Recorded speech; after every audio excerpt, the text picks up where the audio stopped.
Mulai 1 Januari 2025, nak masuk Muzium Tentera ni dikenakan bayaran. RM2 dewasa dan RM1 kanak-kanak 12 tahun ke bawah. Jomlah kita explore apa yang ada di muzium ni. Navy Type 9625mm digunakan oleh Tentera Laut Jepun pada tahun 1936. Pada zaman perang dahulu, kereta api digunakan untuk membawa tentera, senjata dan peralatan militeri. Kat sini kita dapat melihat beberapa jenis kereta api dari gerabak penumpang hingga ke gerabak kargo. Dengan kesan efek bunyi kereta api yang dipasangkan, kita boleh bayangkan bagaimana suasana waktu itu. Di dalam gerabak kereta api ini pun ada dijual pelbagai cenderahati. Bolehlah beli buat kenang-kenangan dan sebagai tanda support. Bofors 40mm L70 telah dihadiahkan oleh kerajaan Australia pada tahun 1970 selepas berundur dari Butterworth. Meriam 105mm M102 buatan USA diperolehi pada tahun 1969. Meriam 25-pounder yang diperolehi daripada Tentera Darat British pada 14 Ogos 1957 sebagai asas penubuhan bateri medan pertama meriam persekutuan.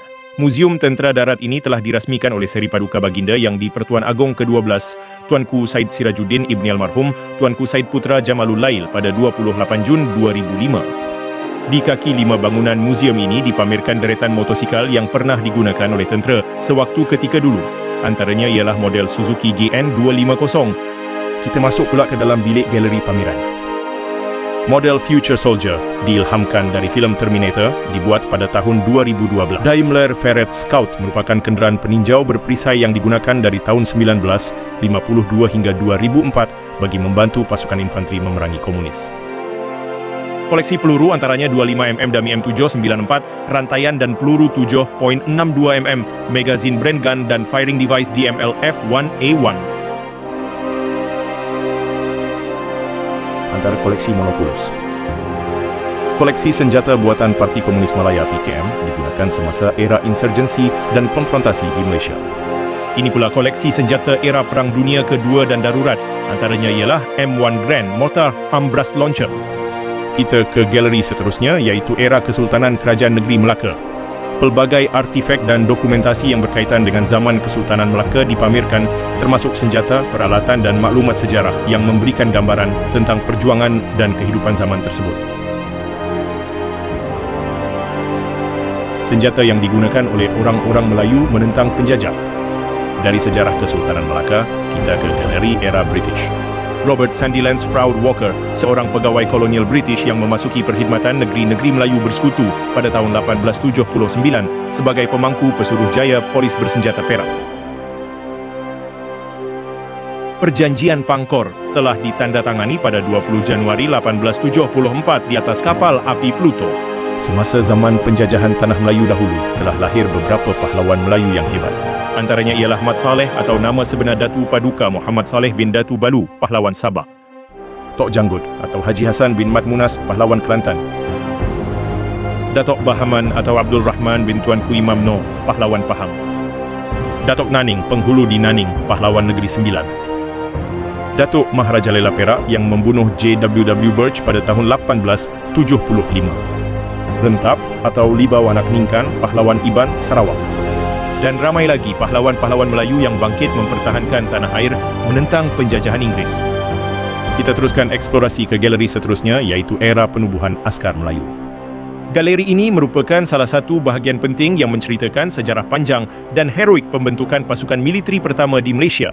Kita dapat melihat berbagai jenis seragam dan peralatan senjata dan kelengkapan tempur yang digunakan oleh askar Melayu pada masa-masa awal penubuhannya. Yang ini ialah mortar Hotchkiss 81mm. Motosikal Birmingham Small Arms atau BSA M20 dikeluarkan pada tahun 1937 hingga 1955 untuk keperluan peperangan. Kita beralih pula ke galeri era pra-kemerdekaan. Galeri ini memberi gambaran tentang berbagai rintangan dan tentangan serta pencapaian yang telah diraih Angkatan Tentera Malaysia di dalam perjalanan mencapai kemerdekaan. Memiliki radio di zaman Jepun dulu adalah satu kesalahan dan akan ditangkap dan diseksa. Ini ialah antara salah satu alat siksaan tentera Jepun. Turret Otsu tangki medium Type 89 Aigo digunakan oleh tentera Maharaja Jepun dari tahun 1932 hingga 1942. Ini pula bom 500 pound dan 200 pound. Galeri Era Kemerdekaan merupakan jendela waktu yang membawa kita kembali ke zaman perjuangan dan seterusnya pencapaian kemerdekaan. Gambaran model operasi Spearhead 3, Batalion Pertama Regimen Ranger, serang hendap bot di Tanjung Batu Babi Sungai Katiba Sarawak pada 20 Januari 1971. Ini pula gambaran pertempuran Gerakan Jalaku 6 Kapten Robert Rizal bin Abdullah di daerah Sadong pada 11 Oktober 1973. Ex-Keris 11, Batalion ke-10 Regimen Askar Melayu Diraja, pertempuran di kawasan Matang, Sempadi, Sarawak pada 24 Mac 1979. Seterusnya kita ke Galeri Tentera Darat hari ini.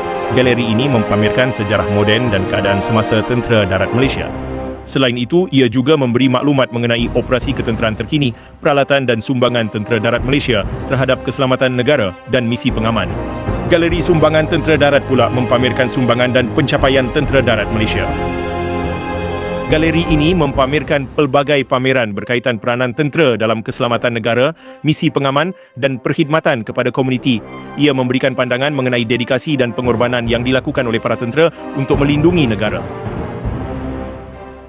Galeri Panglima Tentera Darat pula memaparkan sejarah dan sumbangan para Panglima Tentera Darat Malaysia. Galeri ini memperkenalkan kita kepada kepimpinan dan pencapaian pelbagai ketua tentera menyoroti peranan mereka dalam membentuk Tentera Darat Malaysia moden. Motosikal Honda Goldwing GL 1100 ini adalah motosikal polis tentera pertama menggunakan enjin 1000cc ke atas. Mercedes-Benz 240GD G-Wagon dengan M40 106mm digunakan pada tahun 1972. UN Land Rover Defender pernah digunakan oleh tentera darat semasa misi PBB di Somalia pada tahun 1998. FV101 Scorpion 90mm, kereta perisai peninjau yang direka bentuk dan dibangunkan oleh syarikat Alvis UK. Anyway, ada banyak lagi model-model kereta perisai atau orang panggil kereta kebal yang dipamerkan.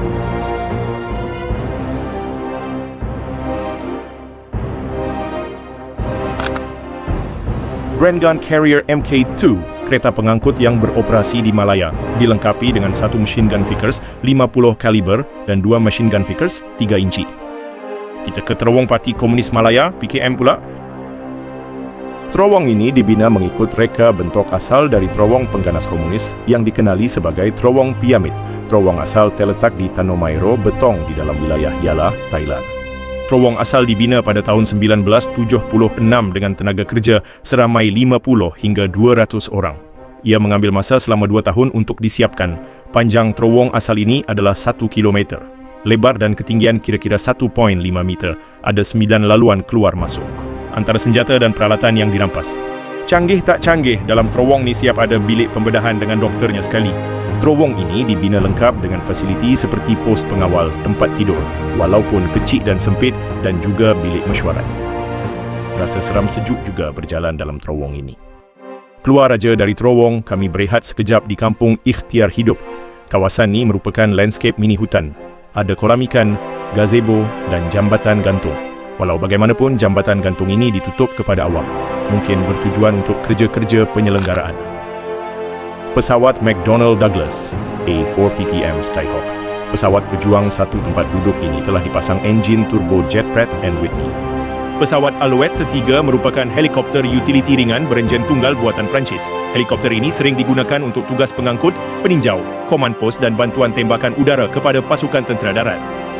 Berpeluh jugalah nak habiskan pusing satu muzium ni. Memang luas tapak muzium ni. Alhamdulillah, ada gerai jual air juga kat sini. Kedai cenderahati pun ada. Turreted Daimler Dingo Scout Car Mk1, kereta peninjau ringan yang pertama digunakan oleh Batalion Pertama Regimen Persekutuan dan Regimen Kereta Perisai Persekutuan seawal penubuhannya pada tahun 1952 hingga 1964. Scamel Pioneer SV1T, sebuah kenderaan 8.5 ton dan pacuan 6x4 digunakan oleh tentera British di Malaya semasa era Perang Dunia Kedua. V100 Komando, kereta perisai yang digunakan untuk membawa dan melindungi anggota tentera dari serangan. Buatan Amerika Syarikat dan dikeluarkan pada tahun 1964.